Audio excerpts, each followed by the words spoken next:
13. Pedagogia e compromisso político. Um comentário.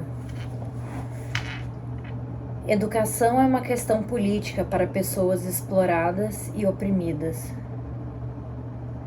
A história da escravidão nos Estados Unidos mostra que pessoas negras consideravam a educação, aprender com livros, ler, escrever, uma necessidade política.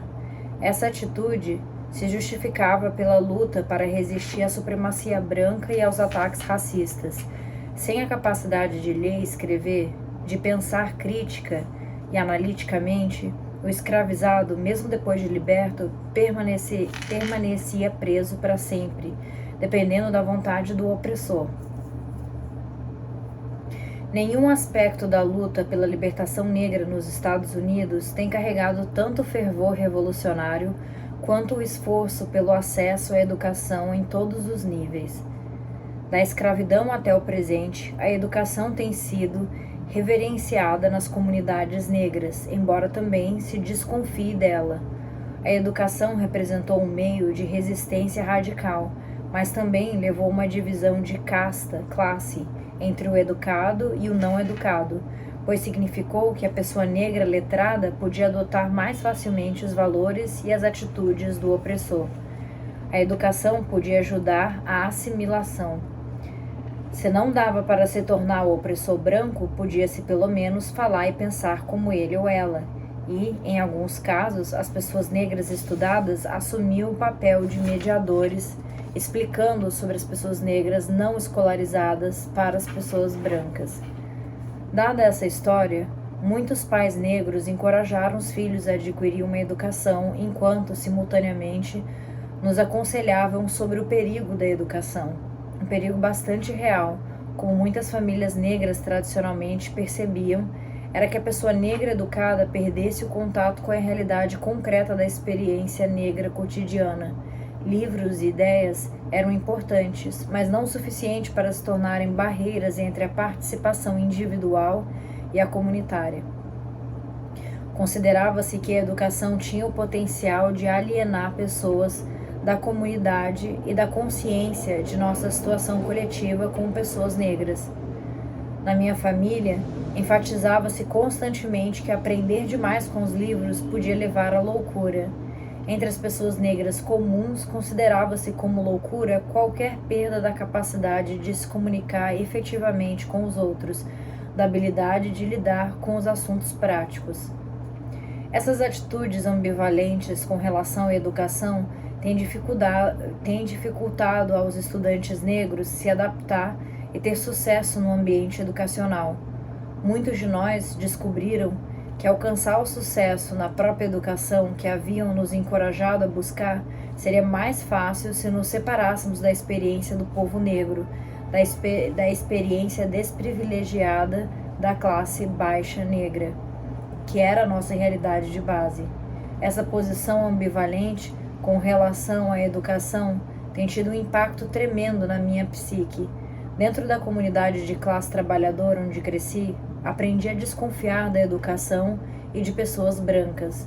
Nos anos de educação básica, frequentei escolas só de pessoas negras. Nessas escolas, aprendi sobre a realidade de pessoas brancas, mas também sobre a realidade de pessoas negras, sobre a nossa história.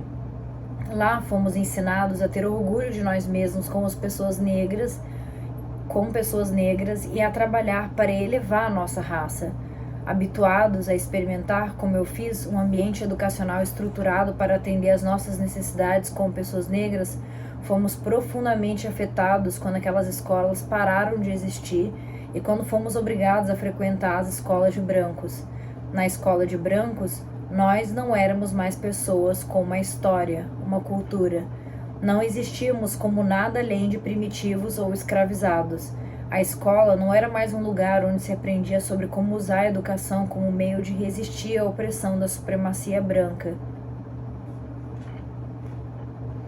Não é de se admirar que eu tenha passado meus últimos anos do ensino médio deprimida com a educação, como se tivéssemos sofrido uma grande perda, sentindo que a direção tinha mudado, que os objetivos tinham mudado.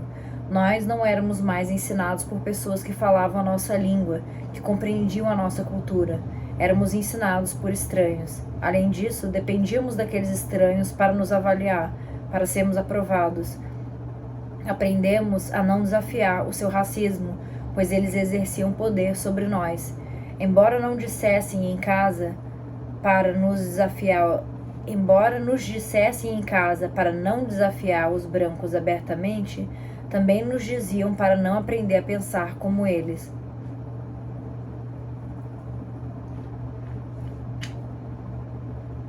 Nessa atmosfera de ambivalência com relação à educação, eu, que tinha sido considerada inteligente, não tinha certeza se queria ir à faculdade. A escola era um caminho opressivo, porém o destino de mulheres negras inteligentes já havia sido decidido: seríamos professoras. Na faculdade privada, com maioria de mulheres brancas onde passei o meu primeiro ano, eu era uma estrangeira. Determinada a permanecer ancorada na realidade da cultura negra do sul dos Estados Unidos, eu me mantive afastada das práticas sociais de mulheres brancas com as quais morei e estudei. Elas, por sua vez, me viram como hostil e estranha. Eu, que sempre fui um membro da comunidade, era agora uma solitária. Uma das minhas professoras brancas sugeriu que a alienação experimentada por mim era causada por estar numa escola que não era intelectualmente desafiadora, que eu deveria ir para Stanford, onde ela havia estudado. Meus anos de graduação em Stanford foram difíceis, não só por eu me sentir alienada das pessoas brancas, meus pares e professores, mas porque conheci pessoas negras que eram diferentes, que não pensavam como eu sobre a cultura negra ou a vida dos negros, que pareciam tão estranhas a mim quanto as pessoas brancas. Eu conhecia pessoas negras de classes diferentes na minha cidade natal, mas ainda assim vivíamos muito da mesma realidade, compartilhávamos visões de mundo. Em Stanford era diferente. Eu estava num ambiente onde a origem de classe das pessoas negras e seus valores eram radicalmente distintos dos meus. Para superar os meus sentimentos de isolamento, eu me uni aos trabalhadores, às mulheres negras que trabalhavam como empregadas, às secretárias. Com elas eu me sentia em casa. Durante os feriados, quando estávamos de folga, eu ficava na casa delas. Mesmo estando com elas, não era como estar em casa. Na casa delas, eu era uma hóspede de honra, alguém para se seguir, porque eu estava conseguindo uma educação universitária. Os meus anos de graduação em Stanford foram gastos lutando para encontrar um significado e uma importância na educação. Eu tinha que ter sucesso. Não podia desapontar minha família ou a minha raça. E então me formei em inglês. Eu me tornei uma especialista em inglês pelo mesmo motivo que centenas de estudantes de todas as raças se tornam especialistas em inglês. Eu gostava de ler. Porém, não entendia completamente que, na verdade, o estudo de literatura nos departamentos de inglês significava o estudo de trabalhos de homens brancos. Foi desalentador para mim e outros estudantes não brancos enfrentar o fato de que a educação na universidade não era um lugar para a abertura e o desafio intelectual que nós esperávamos. Odiávamos o racismo, o machismo e a dominação. Comecei a ter sérias dúvidas sobre o futuro. Por que eu estava trabalhando para ser acadêmica se não via pessoas enfrentando a dominação naquele ambiente? Mesmo aqueles poucos professores preocupados que se esforçavam para criar cursos interessantes e um ambiente de aprendizagem, raramente reconheciam os aspectos destrutivos e opressivos do regime autoritário dentro e fora da sala de aula. Mesmo que cursássemos matérias de professores com políticas feministas ou políticas marxistas, a apresentação da persona dos professores na sala de aula nunca diferia da norma, especialmente com professores marxistas. Perguntei a um deles, um homem branco, como ele podia esperar que seus estudantes levassem sua política a sério como alternativa radical à estrutura capitalista, se considerávamos os professores marxistas mais opressivamente autoritários do que outros professores. Todo mundo parecia relutante em conversar sobre o fato de que professores defensores de políticas radicais raramente permitiam que sua crítica da dominação e da opressão influenciasse estratégias de ensino.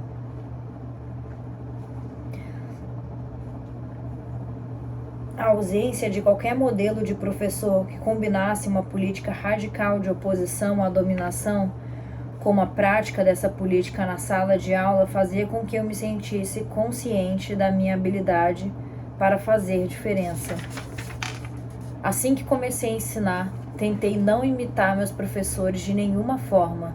Planejei diferentes estratégias e abordagens que me pareceram mais harmoniosas com as minhas políticas. Ler o trabalho de Paulo Freire influenciou enormemente a minha noção de que muito era possível no ambiente da sala de aula. Não era preciso simplesmente se conformar. Na introdução de uma conversa com Paulo Freire, publicada na EDAC, a ênfase é posta no processo educativo não baseado em modelos autoritários e dominantes, nos quais o conhecimento é transferido de um professor poderoso para um estudante impotente. A educação, sugeria-se, poderia ser um espaço para o desenvolvimento de consciência crítica, onde haveria diálogo e crescimento mútuo entre estudante e professor. Paulo Freire.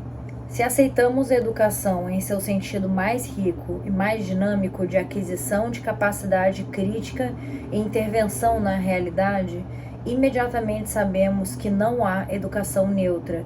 Toda educação tem uma intenção, um objetivo que somente pode ser político.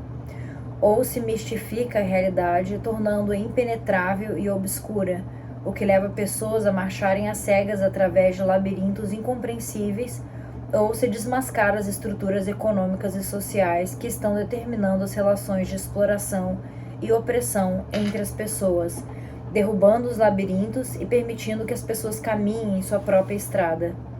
Então, nos vemos confrontados com uma opção evidente: educar para a dominação ou educar para a libertação.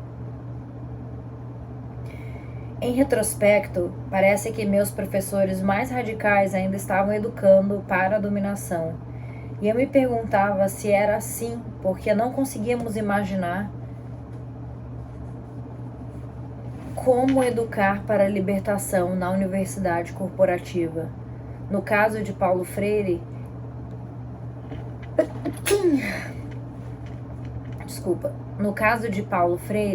ele fala como um homem branco privilegiado que se posiciona e age em solidariedade aos grupos oprimidos e explorados, especialmente em seus esforços de estabelecer programas de alfabetização, enfatizando uma educação para a consciência crítica.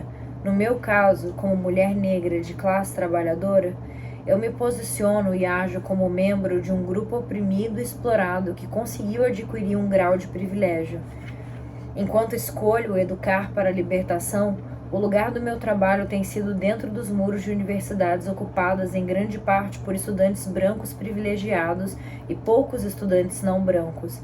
Dentro destes muros, tento ensinar cursos de literatura e de estudo sobre mulheres de forma que não reforce estruturas de dominação, imperialismo, racismo, machismo e exploração de classe. Eu não finjo que a minha abordagem é politicamente neutra, porém isso incomoda os estudantes levados a acreditar que toda a educação dentro da universidade deveria ser neutra. No primeiro dia de aula, falo sobre a minha abordagem, sobre como a minha aula pode ser diferente de outras aulas, ao mesmo tempo que trabalhamos para criar estratégias de aprendizagem que atendam às nossas necessidades. E é claro que devemos descobrir juntos quais são tais necessidades. Embora eu explique que a aula será diferente, os estudantes nem sempre levam a sério. Uma diferença central é que se espera que todos os estudantes contribuam com a discussão na aula, se não de maneira espontânea, então por meio de leituras de parágrafos e pequenos trabalhos. Dessa maneira, todo estudante faz uma contribuição. A voz de todo estudante é ouvida. Apesar de isso ser declarado no início da aula, escrito claramente na ementa, os estudantes vão reclamar e choramingar sobre terem que falar. Foi só recentemente que comecei a ver muito dessa reclamação como um comportamento voltar a como era antes. Estudantes e professores percebem que é difícil mudar os seus paradigmas, mesmo que venham desejando há muito tempo uma abordagem diferente. Lutar para a educação, para a libertação na universidade, lutar para educar para a libertação na universidade corporativa é um processo, na minha opinião, bastante estressante. Implementar novas estratégias de ensino com o objetivo de subverter a norma, de engajar os estudantes por completo, é realmente uma tarefa difícil. Diferente do oprimido ou do colonizado, que começa a sentir um recém-descoberto sentido de poder e identidade que os liberta da colonização de sua mente, que liberta conforme se dedicam a uma educação para a consciência crítica, estudantes privilegiados são muitas vezes descaradamente relutantes em reconhecer que as suas mentes foram colonizadas, que têm aprendido a como ser opressores, como dominar ou pelo menos como aceitar passivamente a dominação dos outros. Nesse último ano letivo, um estudante me confrontou na aula, um aluno negro vindo de uma experiência urbana de classe média, questionando sobre o que eu esperava deles. Seu tom de voz era: eu tenho o direito de esperar alguma coisa? Sério mesmo, ele queria saber o que eu queria deles. Eu disse a ele e à turma que a experiência de aprendizagem mais importante que poderia acontecer na sala de aula era que os estudantes pudessem aprender a pensar crítica e analiticamente, não somente sobre os livros obrigatórios, mas sobre o mundo em que viviam. A educação para uma consciência crítica que encoraja a todos os estudantes, privilegiados e não privilegiados, que estão procurando se inserir no privilégio de classe, ao invés de buscar um sentido de liberdade e libertação, com vida crítica de experiências convencionais e desejos. Eles podem achar tal experiência terrivelmente ameaçadora, e embora abordem a situação com grande abertura, ela pode ainda assim ser difícil e mesmo dolorosa. No semestre passado, ministrei um curso sobre mulheres negras, escritoras, no qual estudantes eram incentivados a pensar sobre o contexto social em que a literatura emerge, sobre o impacto das políticas de dominação, racismo, machismo, exploração de classe na escrita. Estudantes afirmaram bem aberta e honestamente que ler a literatura no contexto de discussão de classe estava fazendo com que sentissem dor. Eles reclamaram que tudo estava mudando para eles, que viam um mundo diferente e viam coisas naquele mundo que eram dolorosas de enfrentar. Nunca antes um grupo de estudantes havia conversado tão francamente sobre como aprender a ver o mundo criticamente estava causando dor. Eu não menosprezei a sua dor, nem tentei racionalizá-la. Inicialmente estava incerta sobre como responder e somente pedi a todos que pensassem sobre isso. Depois discutimos sobre como todos os seus comentários sugeriam que experimentar a dor é ruim, uma indicação de que algo está errado. Conversamos sobre mudar a maneira como percebíamos a dor, sobre a abordagem da nossa sociedade com relação à dor, considerando a possibilidade de esta dor ser um sinal construtivo de crescimento. Compartilhei com eles a minha noção de experiência, que não deveria ser vista como estática, que em outro momento o conhecimento e as novas perspectivas levariam à lucidez e a um senso de bem-estar maior. A educação para a libertação pode funcionar no ambiente da universidade, mas não leva estudantes a sentirem que estão aproveitando a aula ou a me avaliarem positivamente como professora. Um aspecto da pedagogia radical que tem sido difícil para mim é aprender a lidar com não ser bem vista pelos alunos. Quando se fornece uma experiência de aprendizagem desafiadora, possivelmente ameaçadora, não se trata de entretenimento ou de uma experiência necessariamente divertida, embora possa ser.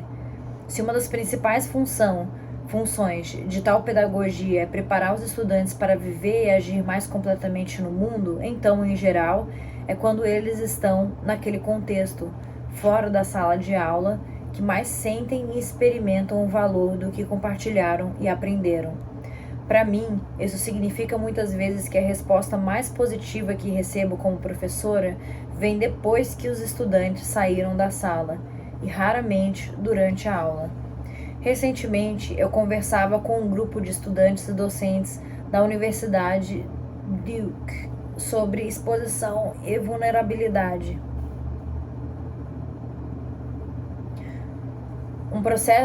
Um professor branco que acreditava que a sua política era radical, que o seu ensino era uma educação para a libertação, que suas estratégias de ensino eram subversivas, julgou ser importante que ninguém na estrutura burocrática da universidade soubesse o que estava acontecendo na sala de aula. O medo da exposição podia levar professores com visões radicais a reprimir suas percepções, a seguir normas estabelecidas. Até que eu começasse a lecionar em Yale, ninguém fora das minhas aulas tinha prestado muita atenção ao que estava acontecendo dentro delas. Em Yale, os estudantes falavam sobre as minhas aulas, sobre o que acontecia nelas fora da sala de aula. Isso era muito difícil para mim, porque eu me sentia exposta e constantemente analisada. Com certeza estava sujeita a muitas reações críticas, tanto dos alunos em minhas aulas, quanto de docentes e discentes que ouviam sobre elas. A resposta deles reforçava a percepção de como o ensino, que é manifestadamente político, em especial, se desafia radicalmente o status quo, requer o reconhecimento de que escolher a educação como prática da liberdade significa tomar uma posição política, que pode ter sérias consequências. Apesar da reação negativa ou de pressões, o aspecto mais recompensador de tal ensino é influenciar como os alunos amadurecem e crescem intelectual e espiritualmente. Para aqueles estudantes que desejam tentar aprender de uma nova maneira, mas que têm seus medos, eu os reconforto, dizendo que o envolvimento deles em diferentes tipos de experiências de aprendizagem não precisa ameaçar sua segurança em outras aulas, não destruirá a sustentação do sistema de educação. Então eles não precisam entrar em pânico. É claro, se tudo o que conseguem fazer é entrar em pânico, então é um sinal de que o curso não é para eles. Meu comprometimento com a educação como prática da liberdade é fortalecido pelo grande número de alunos que assistem às minhas disciplinas e, ao fazerem isso, afirmam o seu desejo de aprender de uma nova maneira. Seus testemunhos confirmam que a educação como prática da liberdade acontece em ambientes universitários, que as nossas vidas são transformadas ali, onde fazemos um trabalho político radical significativo.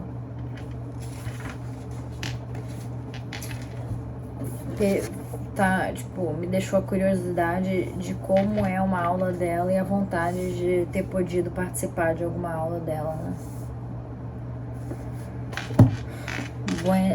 Buenas noches.